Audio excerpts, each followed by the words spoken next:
नमस्कार व्यूअर्स, मैं हूं अमीश देवगन और इस समय मैं मौजूद हूं मुंबई में। और मेरे पीछे आप बोर्ड देख रहे हैं, वो बोर्ड है देवेंद्र सरिता गंगाधर राव फडणवीस का, महाराष्ट्र के नए नवेले मुख्यमंत्री, जिन्होंने तीसरी बार शपथ ली है और तीसरी बार सूबे के मुख्यमंत्री बने हैं। इससे पहले वो डिप्टी सीएम थे, लेकिन क्या उनकी अब मंशा है, क्योंकि उन्होंने चुनाव के बीच में वोट जिहाद की बात करी थी और हिंदुत्व की प्रचंड लहर पे उन्होंने एक बड़ा मैंडेट हासिल किया है। इसके क्या मायने हैं, आज उनका पहला संवाद, पहला साक्षात्कार करेंगे हम न्यूज 18 इंडिया पर। आइए सीधा चलते हैं देवेंद्र फडणवीस के साथ बातचीत करने के लिए न्यूज 18 इंडिया पर एक्सक्लूसिवली।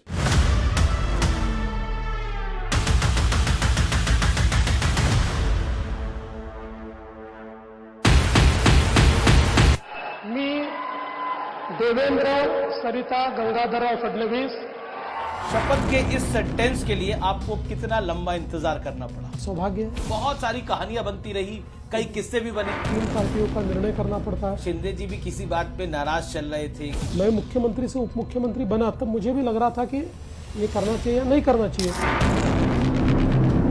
संजय राउत ने एक बयान दिया, उन्होंने बोला धीरे धीरे बीजेपी जो है वो शिंदे जी की भी पार्टी को समाप्त कर देगी। पार्टी समाप्त करने का उनको बहुत बड़ा एक्सपीरियंस है। महाराष्ट्र की राजनीति में ये पहली बार है जो हिंदुत्व कार्ड चला है। एक है तो सेफ है का नारा, ये नारा महाराष्ट्र का मूल मंत्र बना। राहुल गांधी तो पूरी मुहिम चला रहे हैं अब की बैलेट से चुनाव होना चाहिए। हाथ में आप संविधान ले रहे हो, ये लाल संविधान नहीं है, उसके अंदर कोरेपन है। योगी आदित्यनाथ ने भी एक नारा दिया था, बटोगे तो कटोगे। अंग्रेजी में कह दे तो बहुत अच्छा लगता है सबको, ये घोषवाक्य हो जाता है अंग्रेजी का। लेकिन अगर कोई हिंदी में कह दे तो ये बांटने वाली बात हो रही है। जैसा वोट जिहाद का बार बार आप नाम लेते थे, अगर आप जिहाद करोगे तो वोटों का धर्म युद्ध होगा। नमस्कार व्यूअर्स, मैं हूं अमीश देवगन और इस समय आप देख रहे हैं न्यूज 18 नेटवर्क और मेरे साथ बातचीत के लिए मौजूद हैं महाराष्ट्र के नए नवेले मुख्यमंत्री देवेंद्र फडणवीस जी। फडणवीस जी, आपका अभिनंदन है न्यूज 18 पर। थैंक यू, बहुत बहुत धन्यवाद। ये जो वाक्य है, जो कल आपने शपथ ली, मी देवेंद्र सरिता गंगाधर राव फडणवीस ईश्वर साक्ष शपथ देतो, शपथ के इस सेंटेंस के लिए आपको कितना लंबा इंतजार करना पड़ा? देखिए, मैं ऐसा मानता हूं कि मैंने ये कोई सोचा नहीं था कि मुझे वापस मुख्यमंत्री बनना है। मैं तो ये चाहता था कि महाराष्ट्र में वापस सरकार आए, लेकिन ईश्वर का आशीर्वाद कुछ ऐसा रहा कि सरकार भी आई और ऐसे नंबर्स लेकर आई कि पार्टी ने फैसला किया कि वापस मुझे मुख्यमंत्री बनाना है। तो मैं ऐसा मानता हूं कि सौभाग्य है, और क्या कहूं। तो आपका एक स्टेटमेंट बहुत वायरल हुआ कि मैं समंदर हूं, मेरे किनारे घर मत बना लेना, लेकिन अब ये समंदर लौट आया है, तो इस समंदर को लौटने के लिए क्या क्या करना पड़ा?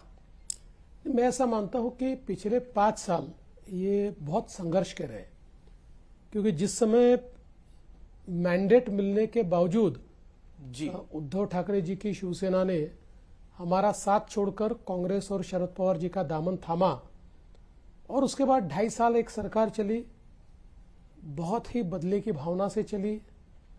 2.5 साल अलग अलग प्रकार से आपको जेल में डालने का प्लान था? कई अलग अलग प्रकार के प्लान थे, कई प्लान तैयार हुए, लेकिन हमने 2.5 साल संघर्ष किया और मेरे जितने साथी थे वो सारे मेरे साथ थे। कोई भी संघर्ष में मुझे छोड़कर नहीं गया, कोई भी डरा नहीं सरकार से, और हमने एक बहुत फॉर्मिडेबल अपोजिशन खड़ा किया, सरकार को हिला कर रख दिया, और फिर हमारी सरकार बन गई। कहते थे कि सरकार उनकी थी लेकिन बातें आप तक पहुंच जाती थी। हाँ बिल्कुल, क्योंकि 5 साल में मुख्यमंत्री रहा था, मेरे संबंध सबसे अच्छे थे, मैंने किसी को पैसा लेकर पोस्टिंग नहीं दी थी, मैंने किसी को प्रताड़ित नहीं किया था।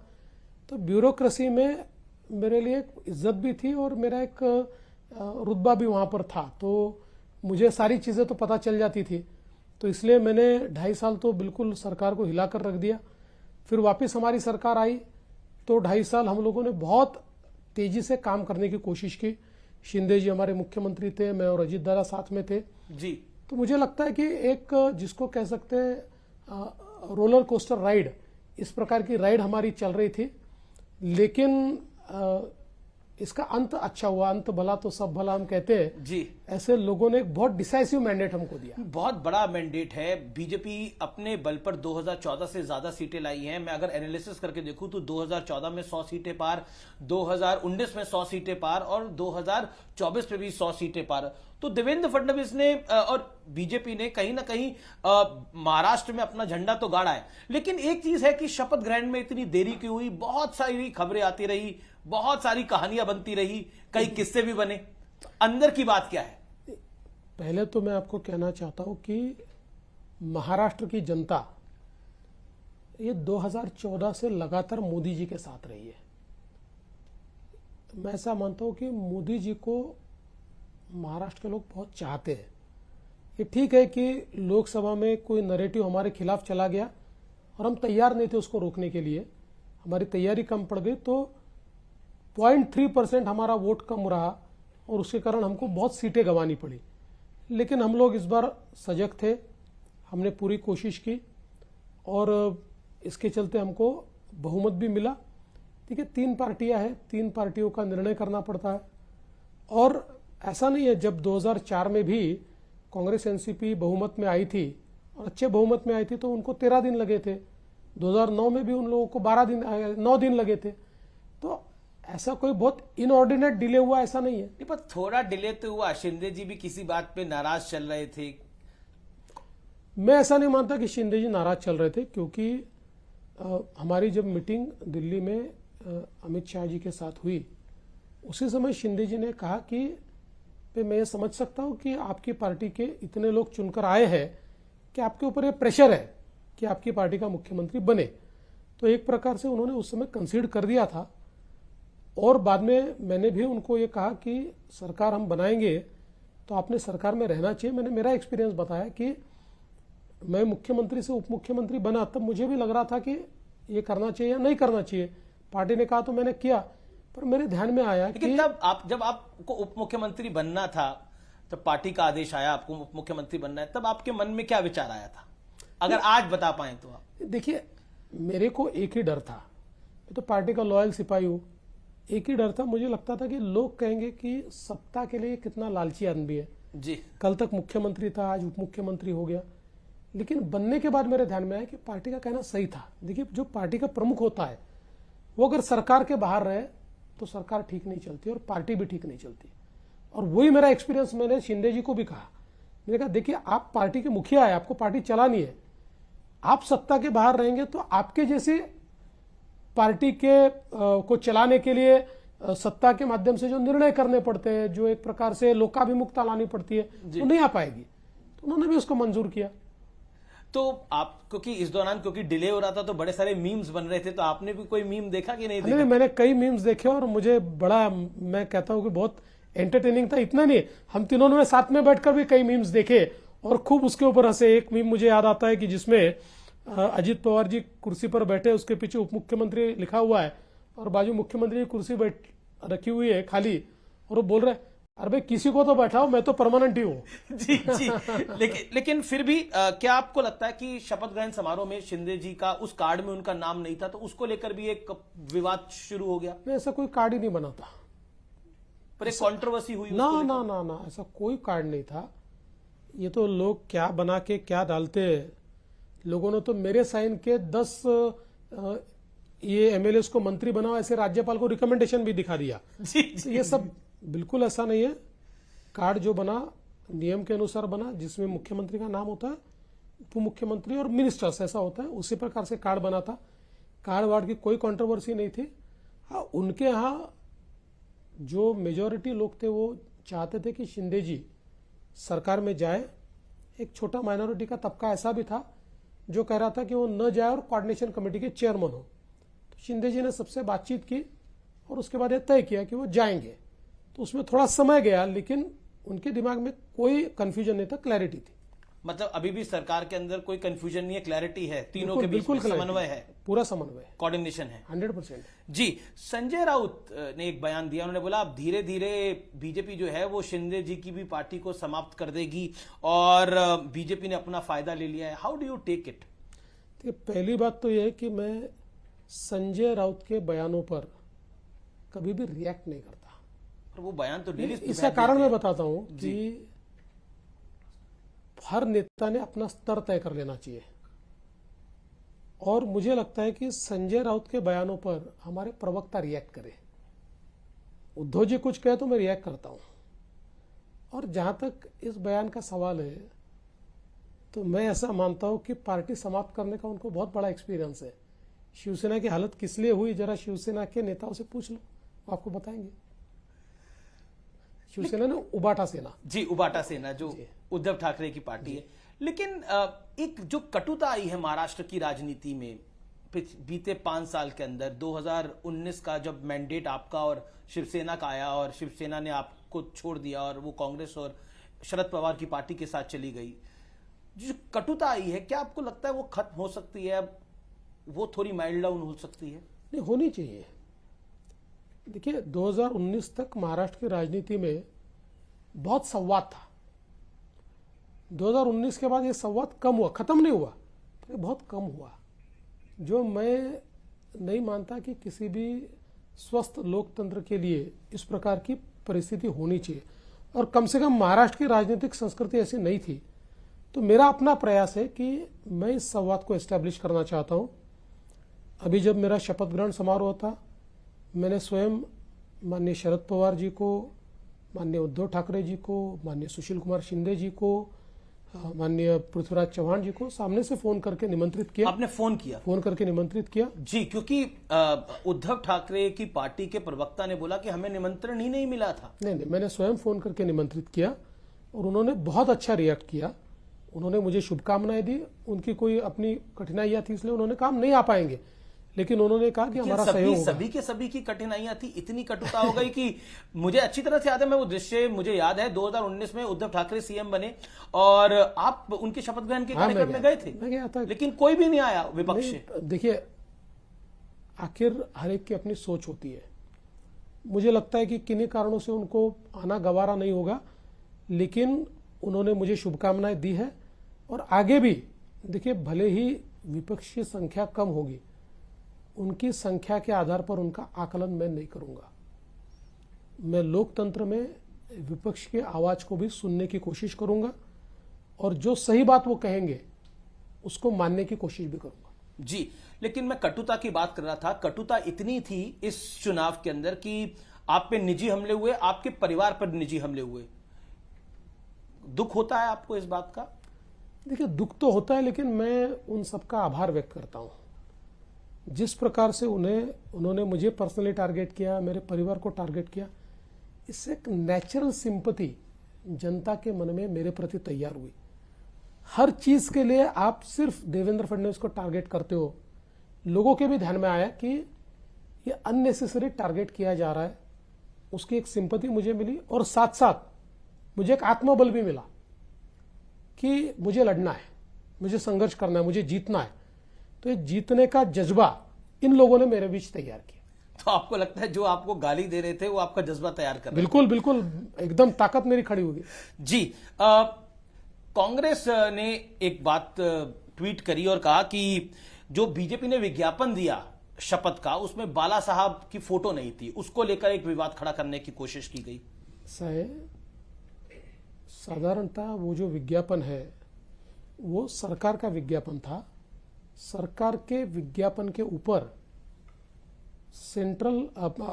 सुप्रीम कोर्ट ने कुछ नियम तैयार किए। जी, मुख्यमंत्री और प्रधानमंत्री जी के सिवा दूसरा फोटो उसमें नहीं रख सकते आप। किसी मिनिस्टर का भी फोटो रखना तो इवेंट का फोटोग्राफ हो सकता है, बाकी वैसा फोटोग्राफ नहीं रख सकते। और फोटो की बात नहीं है, हिंदू हृदय सम्राट शिवसेना प्रमुख बाला साहब ठाकरे हमारे दिल में है। फोटो की जरूरत नहीं, हमारे दिल में वो बैठे। जी, शपथ के बाद आपने बोला कि आपकी भूमिका बदली है, लेकिन लक्ष्य वही है। तो लक्ष्य क्या है आपका? क्योंकि हमने तो कई सारी तस्वीरें देखी, आप गाय की पूजा भी कर रहे हैं, तो हिंदुत्व का एजेंडा लेकर आप बुलंद हैं। देखिए, हिंदुत्व का एजेंडा तो हमारा है ही जी। हम हिंदुत्ववादी है, और मैं ऐसा मानता हूं कि हिंदुत्व का मतलब एक्सक्लूजन नहीं है। हिंदुत्व को पूजा पद्धति से बांधना ये गलत बात है। हिंदुत्व एक वे ऑफ लाइफ है, एक जीवन पद्धति है जो सदियों से चलती आ रही है। इसलिए दुनिया की सबसे पुरानी कंटिन्यूस सिविलाइजेशन ये हमारी भारत की हमारी सिविलाइजेशन है, क्योंकि हमारा मूल विचार ये हिंदुत्व का है। और मैं ऐसा मानता हूं कि इस विचार में सबसे महत्वपूर्ण चीज कोई होगी तो टॉलरेंस है। हमने सबको अकोमोडेट किया है, किसी की पूजा पद्धति के आधार पर हमने कभी डिस्क्रिमिनेशन नहीं किया है। तो हिंदुत्व ये हमारी मूल भावना है, ये हमारा विचार है, और यही हिंदुत्व हमको विकास की ओर ले जाता है। लेकिन आपको लगता है कि लेकिन हिंदुत्व को आपको लगता है, आपने हिंदुत्व पर जो अपनी बातें रखी हैं, पॉलिटिकल पंडित एक बात को जरूर कहते हैं कि महाराष्ट्र की राजनीति में हमेशा मराठा कार्ड चलता था, जाति कार्ड चलता था, लेकिन ये पहली बार है जो हिंदुत्व कार्ड चला है। और इसलिए कहा जा रहा है कि महाराष्ट्र की राजनीति के चाणक्य पहले शरद राव पवार होते थे, अब देवेंद्र फडणवीस है। पहली बात तो मैं बिल्कुल कोई चाणक्य वाणक्य नहीं हूं। मैं मेरी पार्टी का एक बहुत साधारण कार्यकर्ता हूं। जनता की, नेताओं की, ईश्वर की कृपा रही है। खुद को तो आपने अभिमन्यु बताया था। नहीं, अभिमन्यु तो हूं वो कोई, पर मैंने ये कहा आधुनिक अभिमन्यु जो चक्रव्यूह तोड़ के आता है, तो ऐसी कोई बात नहीं है। लेकिन मैं ये कहना चाहता हूं कि देखिए, हम लोगों ने एक विचारों की लड़ाई लड़ी है जी, और उस विचारों की लड़ाई में सबसे महत्वपूर्ण महाराष्ट्र में अगर कोई चीज हुई होगी, देखिए हमने लाडली बहना का कार्यक्रम हाथ में लिया, किसानों के लिए कार्यक्रम हाथ में लिया, ये सारी चीजों से प्रो इनकम्बेंसी तैयार हुई, पॉजिटिविटी तैयार हुई। लेकिन प्रधानमंत्री जी ने जो नारा दिया, एक है तो सेफ है, समाज की सारी विघटनकारी विचारों को समाप्त करते हुए पूरा समाज एक आया। जाति की व्यवस्था को भुलाकर सबने एक लक्ष्य को सामने रखते हुए वोट किया। जिस प्रकार से लोकसभा के चुनाव में एक बहुत ही जहरीला पोलराइजेशन कांग्रेस और उसके साथियों ने किया था, और उस पोलराइजेशन के चलते उसके बाद जिस प्रकार की घटनाएं महाराष्ट्र में घटी, वो सारा देखने के बाद समाज के सभी तबकों के ध्यान में आया कि हम लोगों को साथ में आना पड़ेगा। एक है तो सेफ है का नारा, ये नारा महाराष्ट्र का मूल मंत्र बना, जिसके कारण 5% वोटिंग बढ़ा है और जो हमारे पाले में आया है। तो मुझे लगता है कि ये नारा एक डिफाइनिंग मूवमेंट था हमारे जीत का। ये नारा डिफाइनिंग मूवमेंट था जीत का। और आपको लगता है जैसा वोट जिहाद का बार बार आप नाम लेते थे, आप अपने कार्यक्रमों, अपनी रैलियों में कहते थे, वोट जिहाद इस बार नहीं चला, दूसरी तरफ से पोलराइजेशन हुआ है, हिंदू पोलराइजेशन हुआ है। देखिए, मैं ऐसा कहता हूं, ये हिंदू पोलराइजेशन नहीं है, काउंटर पोलराइजेशन है। हमने पोलराइज नहीं किया। आपने कहा था चुनाव प्रचार में कि वोट जिहाद के खिलाफ धर्म युद्ध होना चाहिए। यस, ये काउंटर पोलराइजेशन है। अगर कोई वोट जिहाद की बात नहीं करता तो हम धर्म युद्ध की बात नहीं करते। ये काउंटर पोलराइजेशन है। जिस प्रकार से उलेमाओं की 17 मांगों के ऊपर अपने घुटने कांग्रेस, शरद पवार जी की पार्टी और उद्धव ठाकरे जी की पार्टी ने टेके, और किस प्रकार की मांगे, ऐसी मांग हो सकती है कि 2012 से 2024 तक महाराष्ट्र में जितने दंगे हुए, उन दंगों में जितने मुस्लिम आरोपी हैं उनके सबके आरोप वापस ले लो, और ये घुटने टेक कर कहते हैं हाँ हमको तो मंजूर है, हम तो ये कर लेंगे, और ऐसी 17 मांगे। तो इसके चलते लोगों में भावना बनी, और उसके बाद फिर सज्जाद नोमानी खुलेआम कहते कि वोटों का जिहाद करिए, एमवीओ को समर्थन दीजिए। जिहाद शब्द उन्होंने यूज किया, इसलिए मैंने कहा अगर आप जिहाद करोगे तो वोटों का धर्म युद्ध होगा, और वो हुआ, और लोग आए और लोगों ने जवाब दे दिया। जी, लेकिन उधर तो आपने जवाब दे दिया, आपने बोला अभिमन्यु की तरह आपने चक्रव्यूह भेद लिया। ये जो विभागों वाला चक्रव्यूह है, किसको कौन सा विभाग मिलेगा? शिंदे जी गृह विभाग चाहते हैं और साथ साथ स्पीकर का पद भी चाहते हैं, क्या कहना चाहते हैं आप? ऐसा कोई चीज उन्होंने कही नहीं है, ये सारी मीडिया में ही चल रहा है।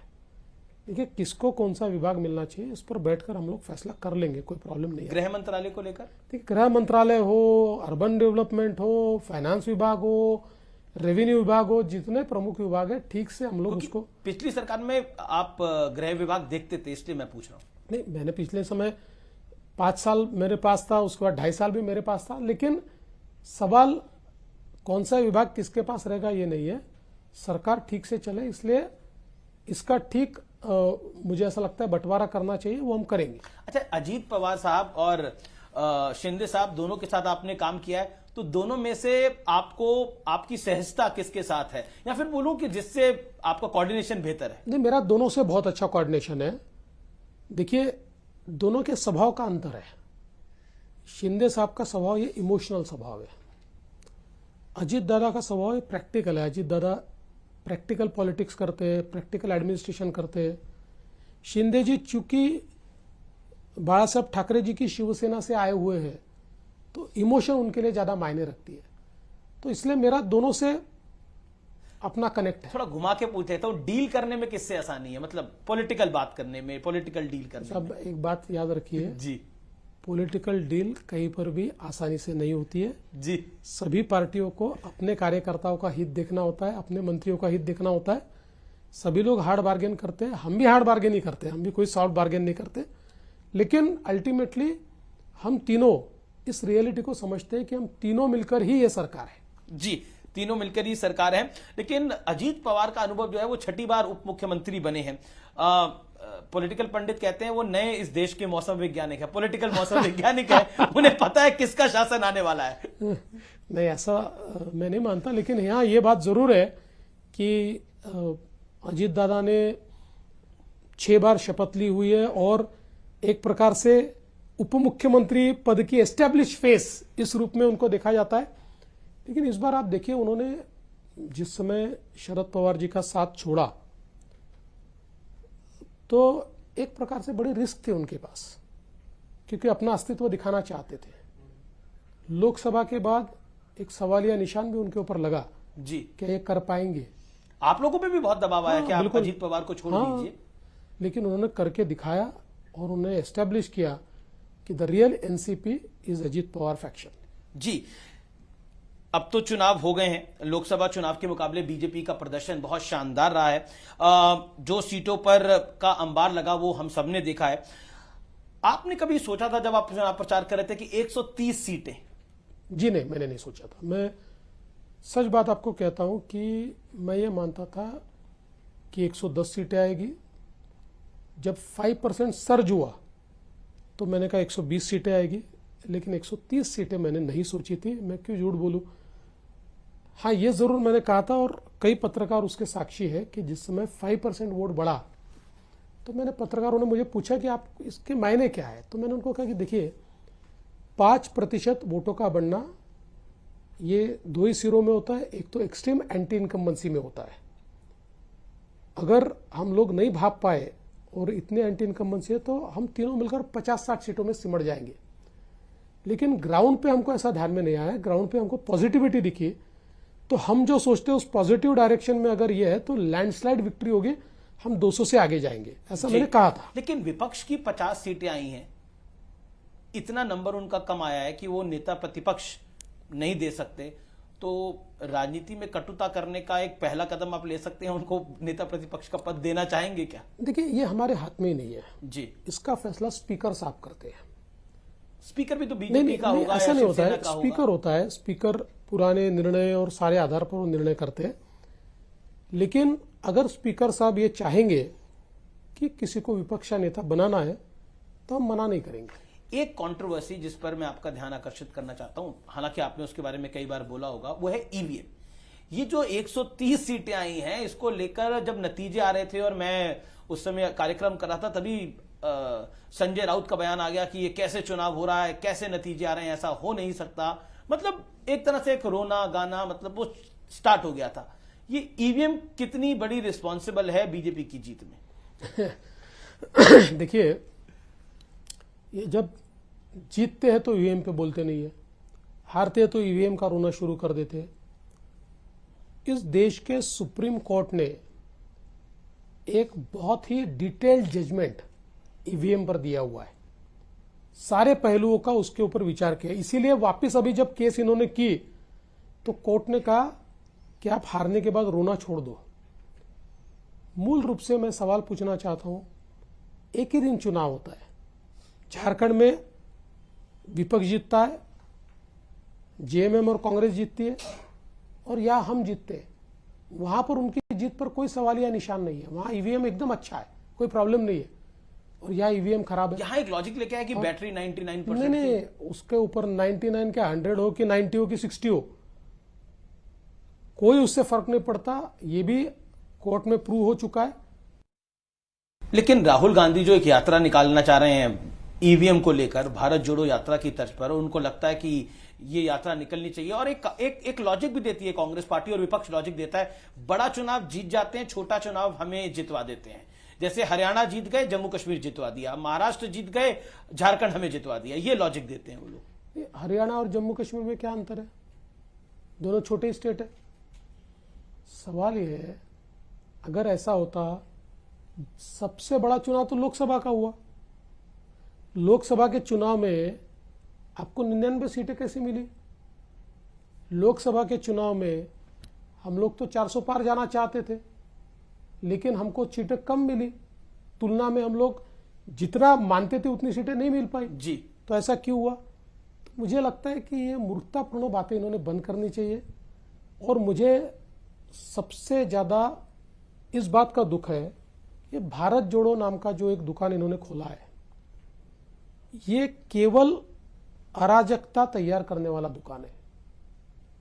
आप देखिए, भारत के जो इंस्टीट्यूशंस है जी, उन इंस्टीट्यूशंस पे से लोगों का विश्वास कम हो, एनआरकी खड़ा करना। जब प्रधानमंत्री जी ने अर्बन नक्सल की बात कही, व्हाट इज नक्सलिज्म? नक्सलिज्म का अर्थ ये होता है भारत के संविधान पर और भारत के संविधान ने तैयार की हुई संस्थाओं पर अविश्वास दिखाना, ये संस्थाएं गलत है बताना, इस नक्सलिज्म। अर्बन नक्सल क्या करते हैं? भारत की संस्थाओं को बदनाम करके इन संस्थाओं पे लोगों का विश्वास न बैठे, ये प्रयास करते। क्या कर रहे हैं राहुल गांधी? अलग यही कर रहे हैं ना। इलेक्शन कमीशन गलत, सुप्रीम कोर्ट गलत, हाई कोर्ट गलत, संसद गलत, सीएजी गलत। डॉक्टर बाबा साहेब अंबेडकर जी ने जो संविधान तैयार किया, उस संविधान ने ट्रांसपेरेंटली जिन संस्थाओं को सरकार से अलग खड़ा किया, उन संस्थाओं को कलंकित करने का काम अगर राहुल गांधी करते हैं, हाथ में आप संविधान ले रहे हो और संविधान की सारी संस्थाओं को बदनाम करके इस देश में एनआरकी लाना चाहते हो। राहुल गांधी का विश्वास भारत के संविधान पर नहीं है और इसीलिए लाल संविधान लेकर घूमते हैं। क्योंकि ये जो लाल किताब है ना, किसकी है पता है ना आपको? नक्सलियों की किताब होती है। ये लाल संविधान नहीं है, उसके अंदर कोरे पन्ने। अगर उनके संविधान में सही पन्ने होते तो राहुल गांधी कभी भी इस देश की संस्थाओं को बदनाम नहीं करते। आप कह रहे हैं कि राहुल गांधी जो है वो खुद नफरत की दुकान लेकर एक घूम रहे हैं, लेकिन वो कहते हैं कि मैं तो नफरत को मिटाने के लिए मोहब्बत की दुकान खोल के बैठा हूं। वो कह रहे हैं मोदी ने, योगी ने, देवेंद्र फडणवीस ने, अमित शाह ने, इन सब ने नफरत फैला दी है इस पूरे देश के अंदर। हिंदू मुसलमान करते हैं, इसके अलावा कुछ नहीं करते ये लोग। देखिए, भारत पाकिस्तान करते हैं। देखिए, राहुल गांधी जी का प्रॉब्लम यह है कि जो स्क्रिप्ट उनको मिलती है उस स्क्रिप्ट पर वो बोलते हैं। मैं तो साफ शब्दों में कहता हूं कि राहुल गांधी जी सीधे डिबेट में आए, एक सीधे डिबेट करें। आपके साथ? मेरे साथ करे, किसी का शायद वो मुझे छोटा मानते होंगे, तो जिसको अपने स्तर का मानते हैं उसके साथ डिबेट करें ना। आप महाराष्ट्र के तीसरी बार मुख्यमंत्री। मैं तो मानता हूं, लेकिन वो शायद नहीं मानते होंगे, तो जिसके साथ करना चाहे एक सीधे डिबेट करे। ये स्क्रिप्ट पे बात करना छोड़ दे। ये सारी स्क्रिप्ट राहुल गांधी जी की एनार्किस्ट लोग तैयार कर रहे हैं। ये सारी स्क्रिप्ट जिनको भारत, ये षड्यंत्र है भारत की संस्थाओं पे से लोगों का विश्वास समाप्त करना, फिर भारत के लोकतंत्र पे खतरा खड़ा करना, भारत में अराजक। देखिए, बांग्लादेश में होने का पहला काम इनका क्या बयान था? भारत में बांग्लादेश होगा, मतलब क्या होगा? लोकतंत्र समाप्त हो जाएगा। इनके जो मंसूबे हैं, इनके जो सपने हैं, वो यही है ये लोकतंत्र को समाप्त करना चाहते हैं भारत के। आपने बांग्लादेश की बात करी। बांग्लादेश में हिंदुओं को बहुत बुरी तरह से टारगेट किया जा रहा है। इस्कॉन के एक स्वामी को जेल के अंदर डाल दिया गया। जो वकील उनका केस लड़ने के लिए गया वो भी, उसको भी जिसे कहते हैं बहुत ही बुरी स्थिति में है। वो इस समय जीवन और मरण की लड़ाई लड़ रहा है। बांग्लादेश की स्थिति पर आप फडणवीस जी क्या कहना चाहते हैं? केंद्र में आप लोगों की सरकार है। देखिए, इस मामले में भारत सरकार ने जहां आवाज उठानी चाहिए वहां आवाज उठाई है और जनता ने भी एक प्रकार से इसका इको तैयार किया है। लेकिन मैं सवाल पूछना चाहता हूं कि भारत में अपने आप को धर्मनिरपेक्ष ताकतें कहने वाले जो है वो क्यों नहीं बोलते इसके ऊपर? क्यों राहुल गांधी अमेरिका में जाकर भारत के खिलाफ बोलते हैं? जाए अमेरिका और जाकर वहां कहे कि बांग्लादेश के ऊपर आप सैंक्शंस करो या बांग्लादेश को आप एक प्रकार से आग दिखाओ। ये क्यों नहीं कहते राहुल गांधी? ये सारे जो अपने आप को सेक्युलर कहते हैं, सारे सूडो सेक्युलर लोग, बंद है मुंह, इनका खुलता नहीं है, ये बोलते नहीं है इसके ऊपर। वो तो कहते हैं जो बांग्लादेश में वहां की मिनोरिटीज का हाल है, हिंदुस्तान में यहां की मिनोरिटीज का हाल है। ओवैसी भी ये बात कहते हैं। देखिए, इसीलिए मैंने कहा कि ये सूडो सेक्युलर है। इनके लिए सेक्युलरिज्म का मतलब है हिंदुओं को गाली देना, सेक्युलरिज्म का मतलब है हिंदुओं पर अत्याचार करना, सेक्युलरिज्म का मतलब है कि जो मेजॉरिटी कम्युनिटी है उस कम्युनिटी को एक प्रकार से नकारना। ऐसी सेक्युलरिज्म हम नहीं मानते। सेक्युलरिज्म का अर्थ ये होता है appeasement of none and justice for all. हम justice for all and appeasement for none मानते हैं। लेकिन जिस तरह से इस देश में इस समय कुछ विषयों को लेकर विवाद चल रहा है, संभल में एक मस्जिद को लेकर विवाद चल रहा है और अजमेर दरगाह को लेकर भी एक कोर्ट में पिटीशन फाइल हो गई है, इन स्थितियों को आप कैसे देखते हैं? देखिए, महत्व की बात यह है कि आप अगर दुनिया का इतिहास देखें, दुनिया का, तो दुनिया के इतिहास में जब जब वहां की मूल परंपरा पर आक्रांताओं ने आक्रमण करके वहां के जो मूल स्थल थे, जो आस्था के केंद्र थे, जो उनकी अस्मिता के केंद्र थे, इनको तोड़ा या उनका स्वरूप बदला, तो जब आक्रांता चले गए और वो स्वतंत्र हुए, तब तक उन्होंने अपने मूल स्वरूप को वहां पर प्राप्त किया है, उसको लोगों के लिए उन्होंने प्राप्त करके दिया है। तो भारत में भी चाहे वो राम जन्मभूमि का प्रश्न हो या अन्य प्रश्न हो, ये सारे प्रश्न इसी प्रकार के हैं कि जो हमारी मूल आस्था है उसको जानबूझकर ठेस पहुंचाने के लिए तोड़ा गया है। उसके ऊपर अलग अलग प्रकार के धार्मिक स्थल तैयार किए गए हैं। मुझे ऐसा लगता है कि अगर लोगों के मन में है कि इसका मूल स्वरूप आना चाहिए तो ये गलत नहीं है। लेकिन मैं ये कहना चाहता हूं कि इसके लिए हमारे देश में कोर्ट है, कानून है, कानूनन लड़ाई लड़कर ये सारी चीजें होनी चाहिए। और मैं ऐसा मानता हूं कि हिंदुत्व में दूसरों की भावनाओं को ठेस पहुंचाकर हमने कभी भी अपना प्रचार और प्रसार नहीं किया है। जी, लेकिन महाराष्ट्र में भी कई मस्जिदों के अतिक्रमण के मामले हैं। बतौर महाराष्ट्र के मुख्यमंत्री धारवी इलाके में एक ऐसी मस्जिद है जिसका नाम है शुभमनिया मस्जिद, उस पर कार्रवाई होनी थी। आप कैसे देखते हैं? देखिए, कोर्ट का ऑर्डर है, अतिक्रमण है, इसलिए हमने वहां पर कार्रवाई के लिए भेजा। उन्होंने सामने से कहा कि हम अतिक्रमण निकाल देंगे, आप कार्रवाई मत कीजिए। हमने माना, हमने उनको मौका दिया, उन्होंने अतिक्रमण निकाला। तो ये कोई हमारी ऐसी लड़ाई थोड़ी है। अगर कोई कानून को मानकर काम करना चाहता है तो इज वेलकम। वोट जिहाद की हमें बात कर लेता हूं। क्या वोट जिहाद वाकई जातिगत जनगणना, जाति वाली राजनीति की एक बड़ी काट है और देवेंद्र फडणवीस ने वो काट ढूंढ ली है? देखिए, ऐसी कोई, ये महाराष्ट्र का मॉडल देश भर में भी चल सकता है। ऐसा है कि जहां वोट जिहाद की बात कोई करेगा जी, वहां पर वोटों का धर्म युद्ध होगा। यूपी में हुआ था लोकसभा चुनावों में, महाराष्ट्र में हुआ, बिल्कुल होगा, बिल्कुल होगा। बाकी तो ये टेम्पलेट है पूरे देश के लिए। नहीं, जैसा मैं कहता हूं, हम पोलराइजेशन नहीं करते, हम काउंटर पोलराइजेशन करते। अगर कोई पोलराइज करने की कोशिश करेगा तो जवाब मिलेगा, अन्यथा हम उस रास्ते से नहीं जाते। मैं आपको हिंदुत्व का नया पोस्टर बॉय इसलिए कह रहा हूं क्योंकि आपने एक बयान दिया था। आपने कहा था कि अरे ये महाराष्ट्र है और यहां पर औरंगजेब के नाम पर कोई कुत्ता भी पेशाब नहीं करेगा। ऐसा है, हिंदुत्व को पोस्टर बॉय की जरूरत नहीं है। हिंदुत्व हमारे खून में बसता है। हमारी सदियों से विचारधारा हिंदुत्व की विचारधारा है, इसलिए उसके लिए किसी पोस्टर बॉय की जरूरत नहीं है। और मैं ऐसा मानता हूं, इस देश में हिंदुत्व के पुरोधा के रूप में अगर किसी को देखा जाए तो वो मोदी जी को देखा जाए, क्योंकि मोदी जी ने हमारी जो संस्कृति है, हमारी जो वजूद है, हमारा जो इतिहास है, हमारे जो संस्कार है और हमारी जो पहचान है, इसको वापस लाने का काम किया है। और एक समय ऐसा था कि ये सूडो सेक्युलर मंदिर जाने से भी डरते थे, छिप छिप के जाते थे। प्रधानमंत्री जी ने वो डर लोगों के मन से निकाल दिया। तो उद्धव ठाकरे ने भी अपनी पार्टी को निर्देश दिया है कि दोबारा हिंदुत्व के एजेंडे में वापस आइए। तो इसलिए, और मैं इसलिए भी उनको हिंदुत्व का पुरोधा कहता हूं क्योंकि ये हिंदुत्व ही है जिसने कभी डिस्क्रिमिनेशन नहीं किया। और आप अगर देखें तो मोदी जी ने विकास किया और विकास करते समय उन्होंने डिस्क्रिमिनेट नहीं किया। हिंदू, मुस्लिम, सिख, ईसाई, बौद्ध, जैन, कोई भी समाज का, कोई भी धर्म का, किसी की पूजा पद्धति कोई भी हो, सभी को विकास के रास्तों पर ले जाने का काम मोदी जी ने किया। आपने तो यह भी बयान दिया था कि आदित्य ठाकरे को हिंदुत्व सीखने के लिए अब सपा के पास यानी समाजवादी पार्टी और ओवैसी के पास जाना पड़ रहा है।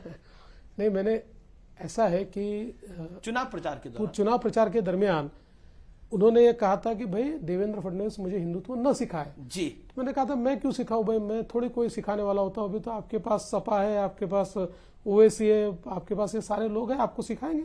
अच्छा, कोई चांस है उद्धव ठाकरे का वापस एनडीए में आने का?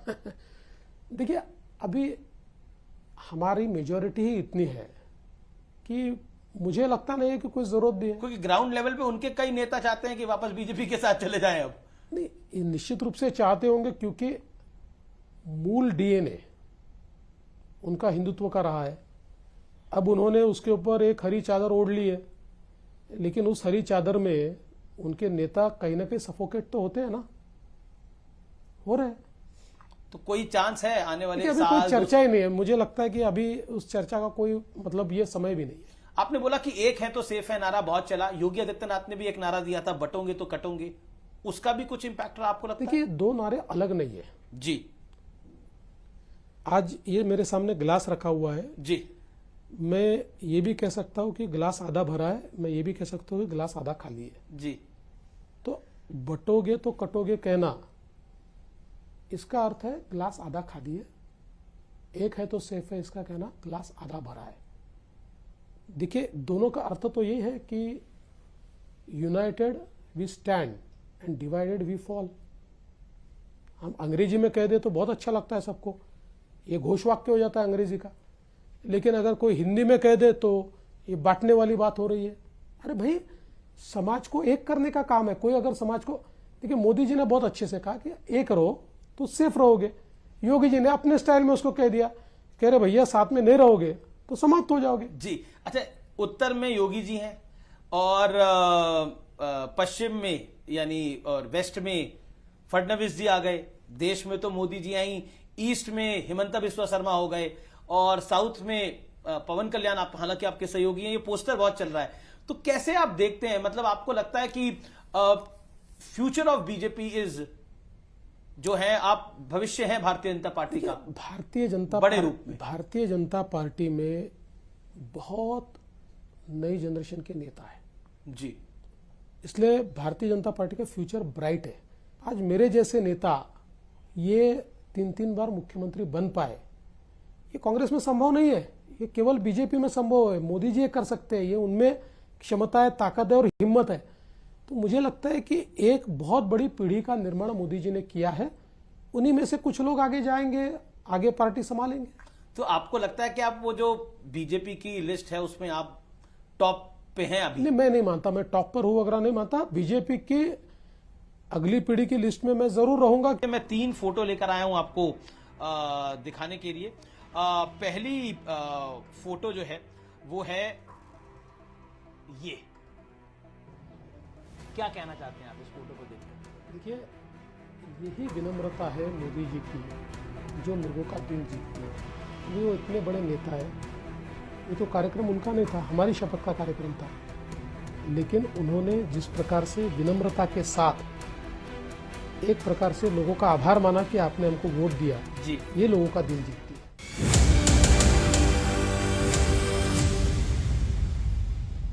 एक अच्छा कैप्टन अपने स्ट्राइक बॉलर्स को रोटेट करता है। वैसे ही Samco multi asset allocation fund की unique rotate strategy market conditions के हिसाब से इक्विटी, डेट और गोल्ड में करे रोटेट आपके स्टडी वेल्थ क्रिएशन के लिए। Samco multi asset allocation fund, आज ही निवेश करें। म्यूचुअल फंड निवेश बाजार के जोखिमों के अधीन है। योजना से जुड़े सभी दस्तावेजों को ध्यान से पढ़ें। Rajnigandha wires and cables, connecting people to power. अपने बैंकिंग ऐप से कॉन्टैक्टलेस पेमेंट्स को स्विच ऑन कर। Just tap and go. Don't worry, ये बिल्कुल सेफ। मास्टर कार्ड, पेमेंट्स का पावर प्ले। यशस्वी प्रधानमंत्री नरेंद्र मोदी जी के मार्गदर्शन एवं माननीय मुख्यमंत्री योगी आदित्यनाथ के कुशल नेतृत्व में महाकुंभ 2025 में सनातन पताका लहराने के लिए तैयार है उत्तर प्रदेश। उच्च कोटि के प्रबंधन वाले मानवता के इस अमूर्त धरोहर से साधु संतों के साथ ही कल्पवासी भी पुण्य के भागी बनेंगे। कल्पवास अर्थात एक माह तक संगम तट पर डेरा डालकर वेदों का अध्ययन और ध्यान पूजा, जो पौष मास के 11वें दिन से प्रारंभ होकर माघ माह के 12वें दिन तक चलती है।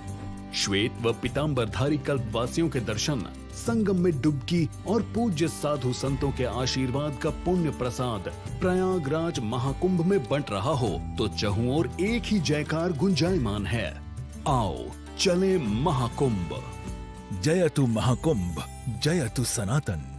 मुथूट फाइनेंस, इंडिया का number 1 most trusted financial services brand. Gold loan लेने के लिए कॉल करें 1-800-313-1212।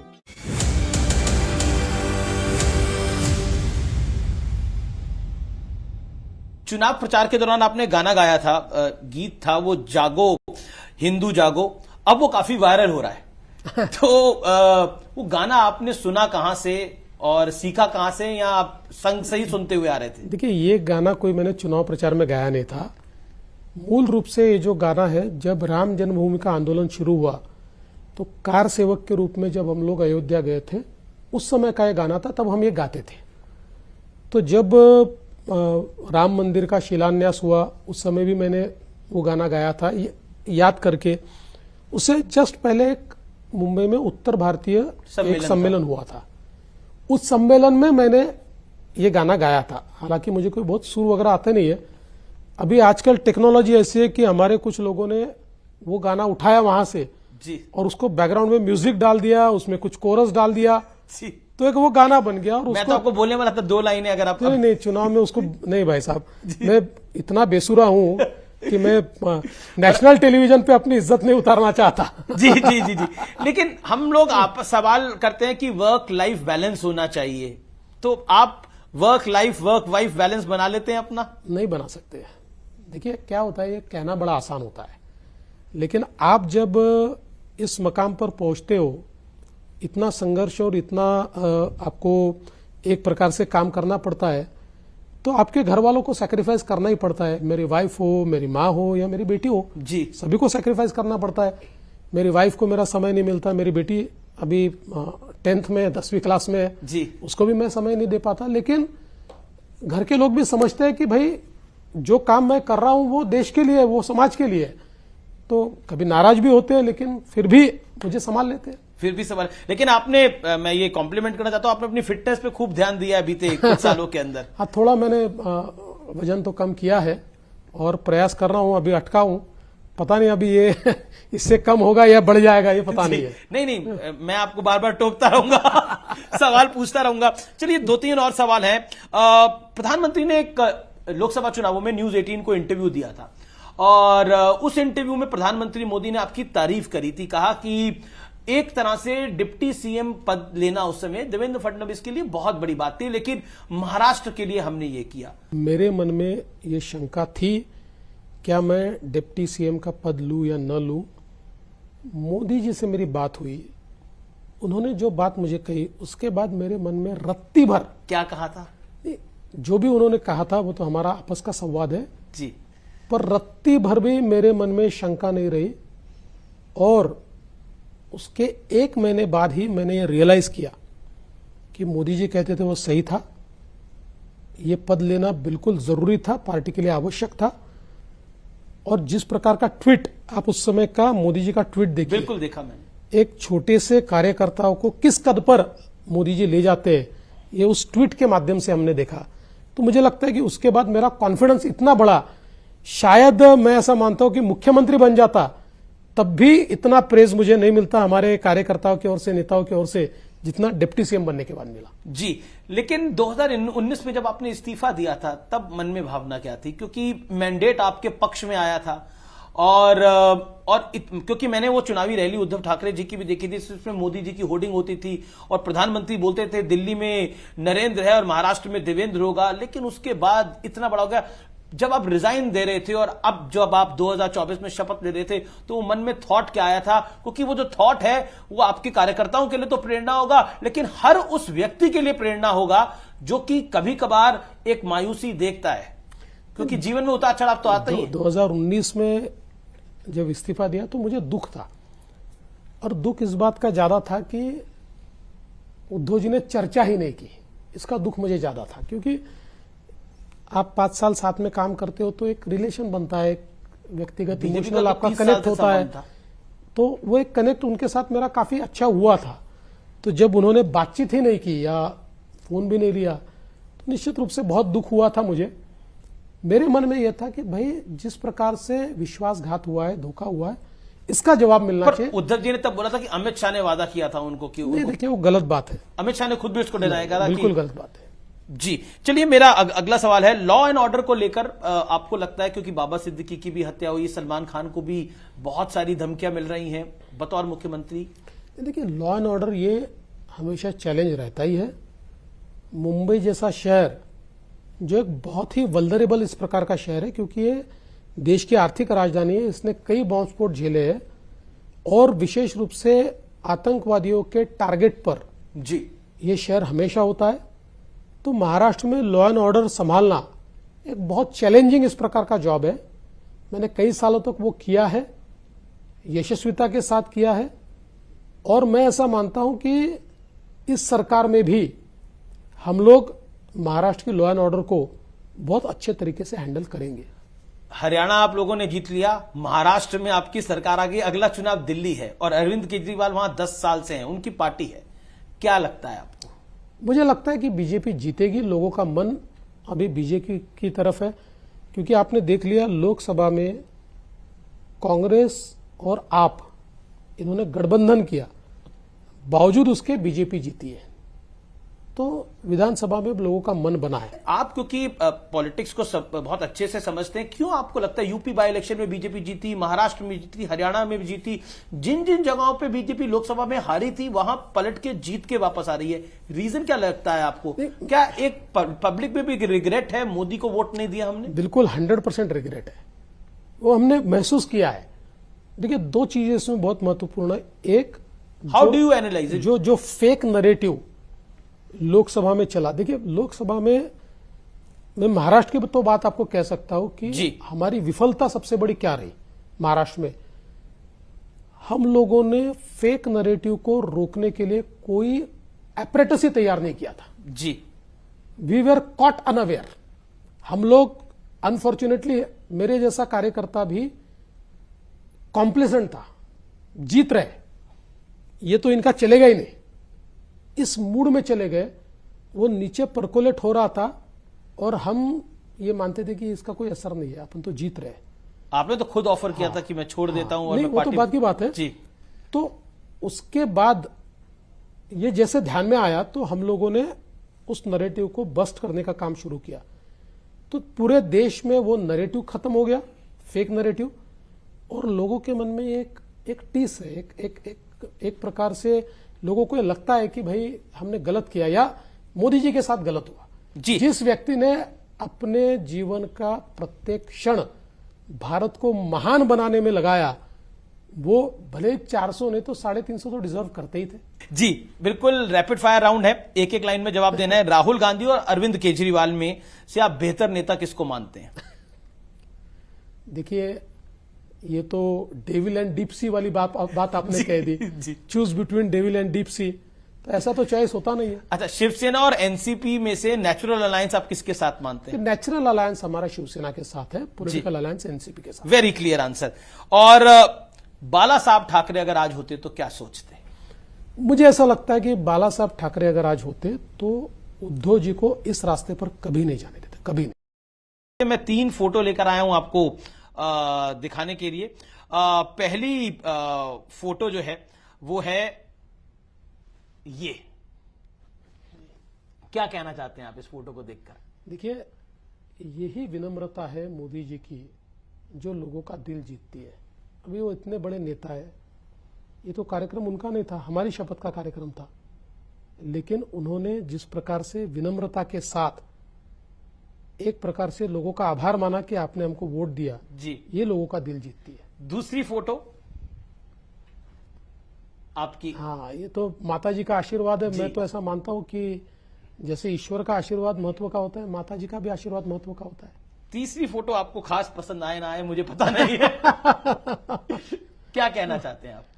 मुझे ऐसा लगता है कि ये आज भी समझ जाए और इनकी सलाह पर चलना छोड़ दे तो बहुत आगे जाएंगे। जी, लेकिन एक इनके लिए भी मीम चल रहा था, मैं बता देता हूं कि इन्होंने पूरी शिवसेना को सड़क पे ला दिया, बिल्कुल उस बात का बिल्कुल भी घमंड नहीं है। चलिए, आपको बहुत बहुत शुभकामनाएं आपके नए कार्यकाल के लिए। बहुत बहुत शुक्रिया फडणवीस जी, आपने न्यूज 18 नेटवर्क को अपना समय दिया कीमती, और आपको बहुत बहुत शुभकामनाएं आपके इस नए कार्यकाल के लिए और इतनी बड़ी प्रचंड जीत के लिए महायुति की। थैंक यू, बहुत बहुत धन्यवाद। धन्यवाद।